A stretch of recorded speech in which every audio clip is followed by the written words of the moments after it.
Assalamualaikum warahmatullahi wabarakatuh. Alhamdulillah wa syukurillah wa nahmatillah, insyaallah.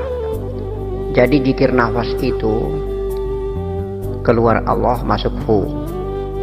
Pertanyaan ayahandaku, akbarnya ada di mana? Letak hu masuk kemudian tenggelam menuju ke posisi akbar. Akbar itu sudah berada pada posisi masing-masing sebagai alif, kaf, ba, dan ro. Posisi alif berada di ubun-ubun kepala. Namanya Nuril Akbar, cahaya hampa. Cahaya akbar, cahaya yang besar. Dia berada di ubun-ubun kepala, posisi alif sebagai zat Allah. Maka Allahu Akbar terdiri dari Allahu Alif, Allahu Kaf, Allahu Ba, Allahu Roh. Allahu Kaf ini berada pada posisi kerongkongan, Baitul Kursi. Kemudian Allahu Ba berada pada posisi perut. Dan Allahu Roh berada pada posisi kolbi. Jadi lini daripada akbar atau terminal stasiun, posisi letak duduknya akbar ini adalah merupakan letak duduk untuk menerima datangnya hu sebagai nafas atau jiwa. Jatuhnya nafas atau jiwa sebagaimana apa sudah bertausiah ulang-ulang. Kita hantar menuju ke zat Allah, maka dia berada pada alif. Kita hantar pada posisi kerongkongan di Baitul Kursi, maka dia berposisi sebagai Allahu Kaf.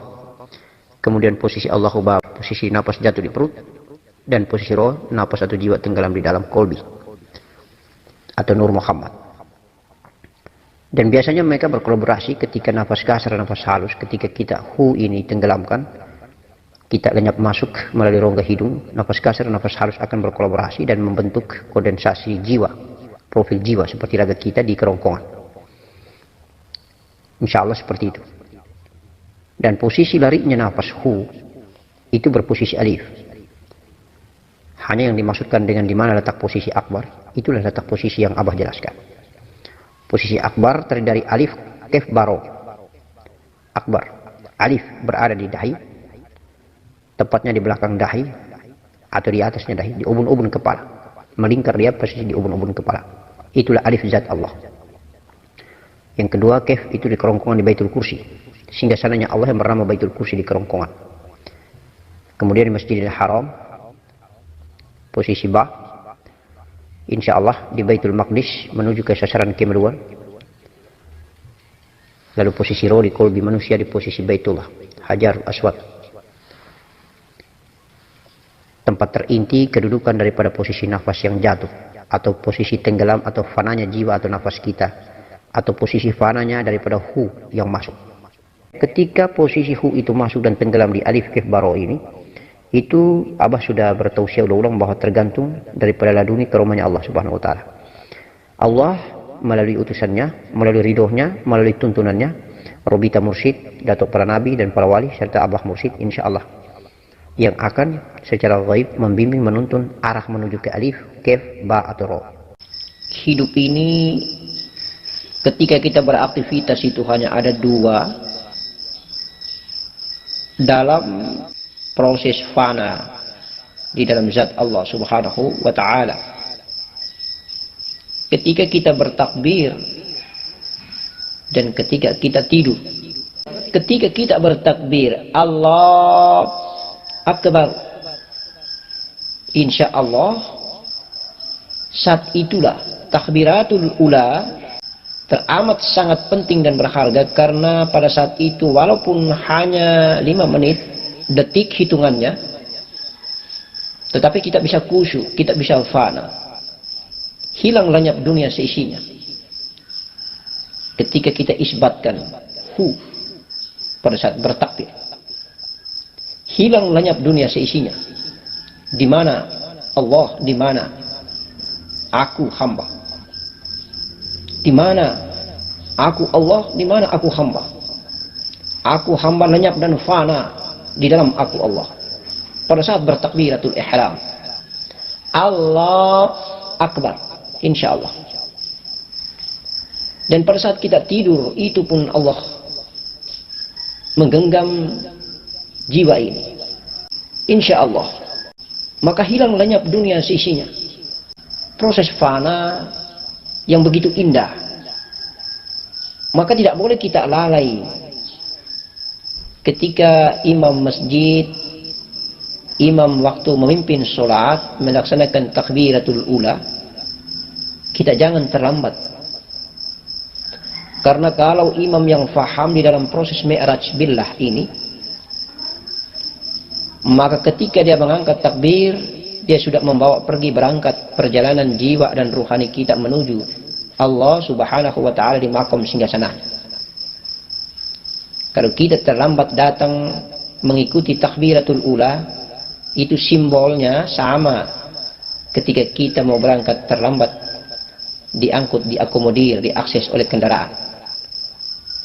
Sudah jalan kendaraannya, kita kemudian ikut dari belakang. Dan akhirnya kita tidak jalan karena sudah dijalankan oleh imam, dijalankan oleh pemimpin sholat.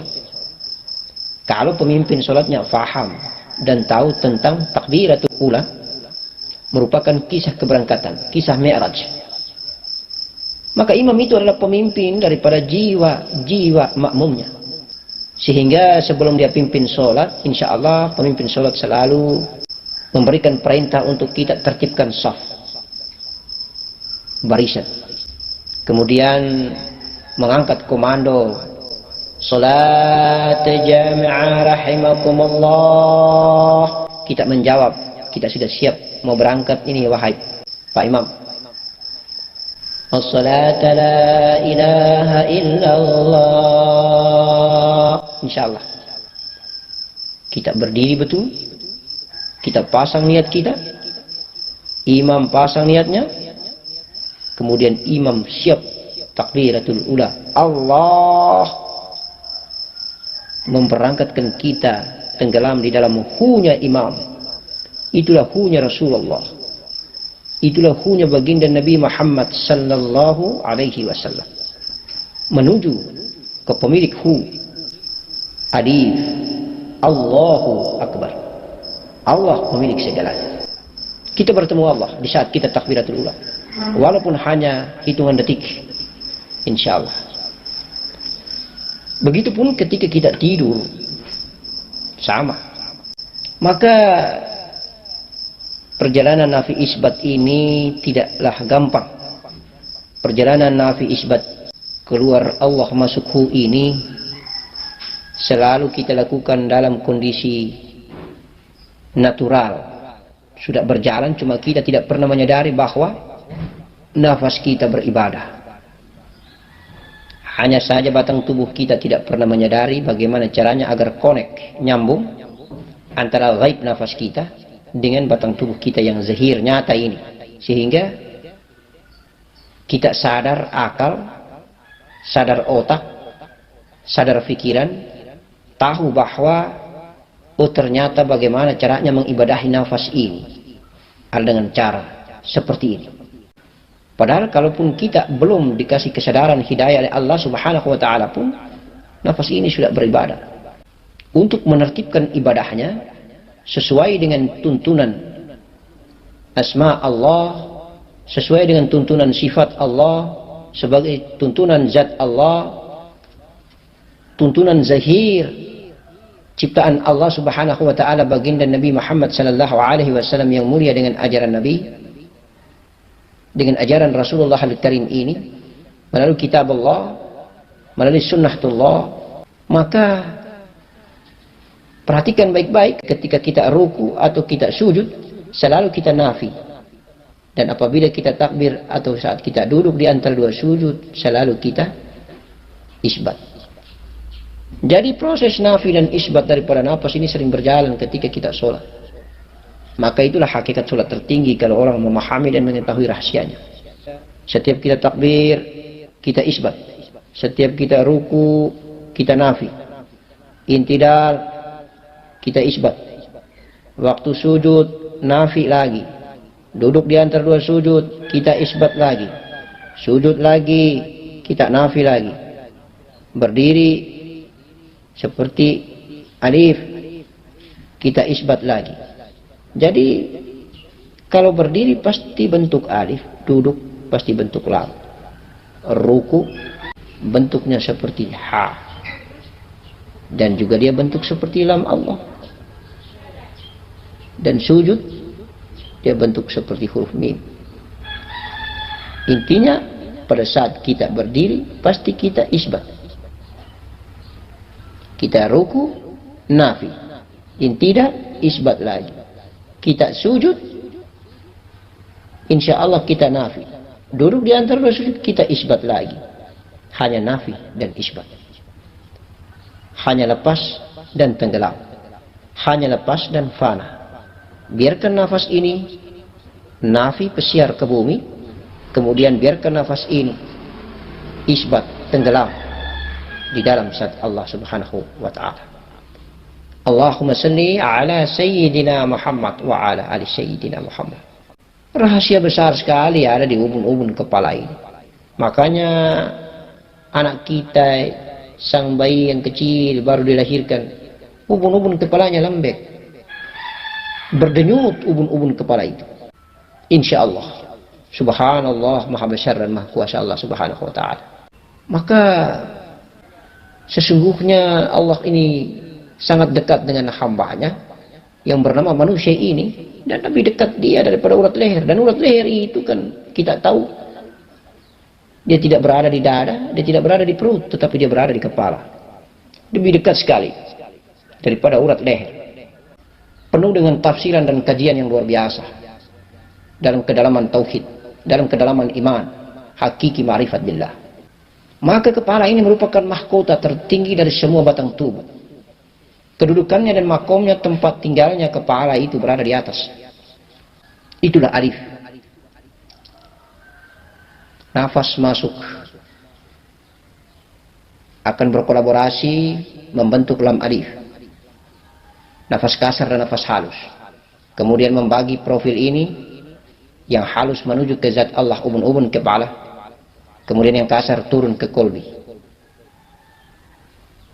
Kalau dia hanya membentuk satu profil alif, dia ke kepala, di ubun-ubun kepala zat Allah, maka hanya ada dua, mati suri atau mati benar. Tapi kalau dia turun ke kolbi, maka insya Allah dia hidup. Maka negeri akhirat itu ada di atas ubun-ubun kepala zatullah. Negeri dunia itu ada di kolbi Nur Muhammad. Sehingga apabila engkau meminta akhirat, maka pergilah di ubun-ubun kepalamu. Tetapi apabila engkau meminta dunia, pergilah di hatimu. Engkau akan mendapatkan dunia di hatimu, engkau akan mendapatkan akhirat di atas ubun-ubun kepalamu.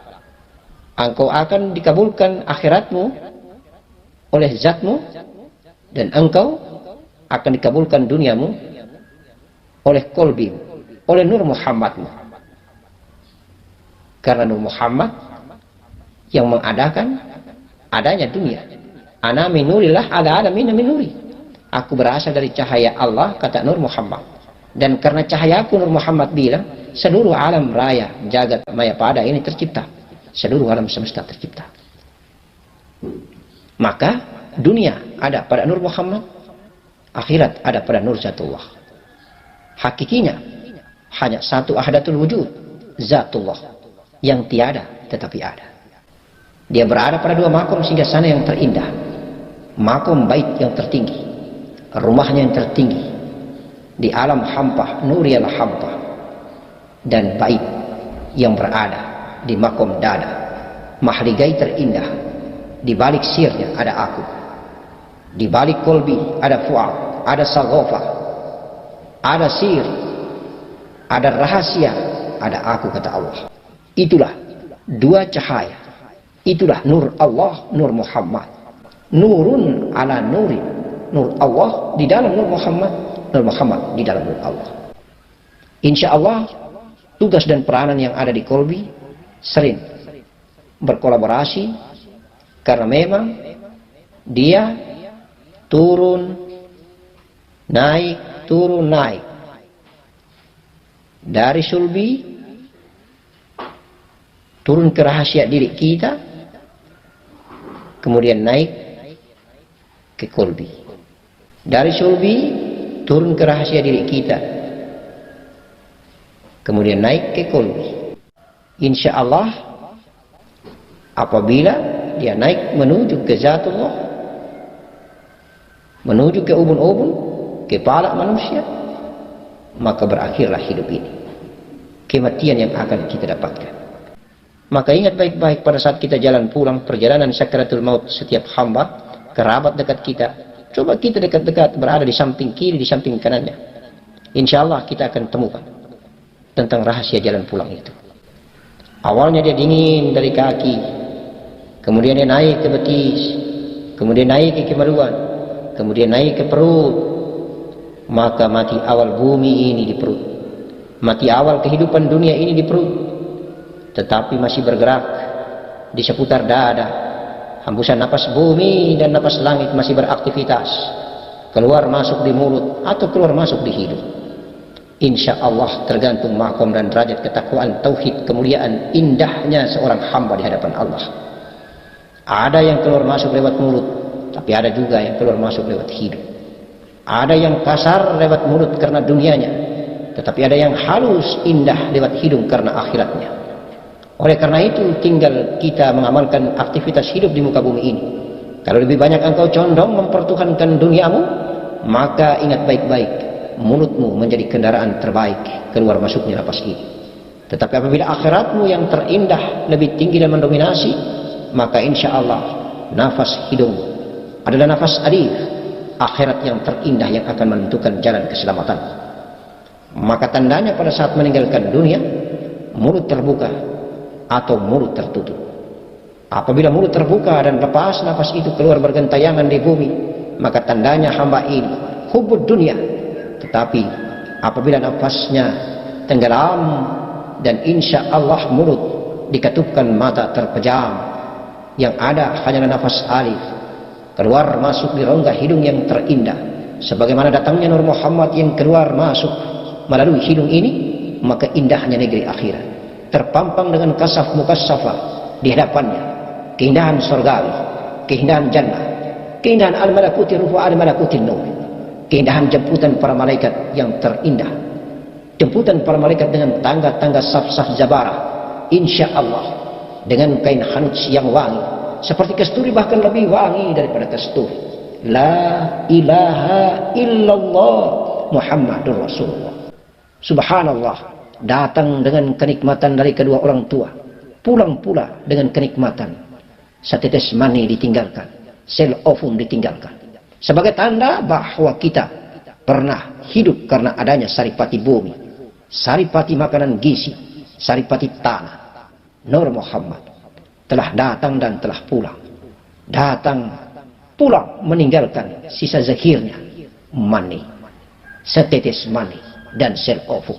Waja'alna min baini sulbi wat tara'ib, waja'alna min baini sulbi wat tara'ib, waja'alna min baini sulbi wat tara'ib. Insya Allah terpancar mani dari kedua tulang sulbi, laki-laki dan tulang dada perempuan. La ilaha illallah, la ilaha illallah Muhammadur Rasulullah. Masya Allah. Hidup ini apa yang kita cari? Sementara.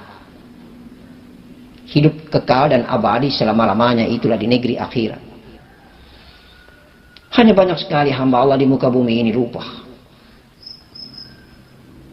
Ada yang mati dalam keadaan sementara makanan berada di mulutnya.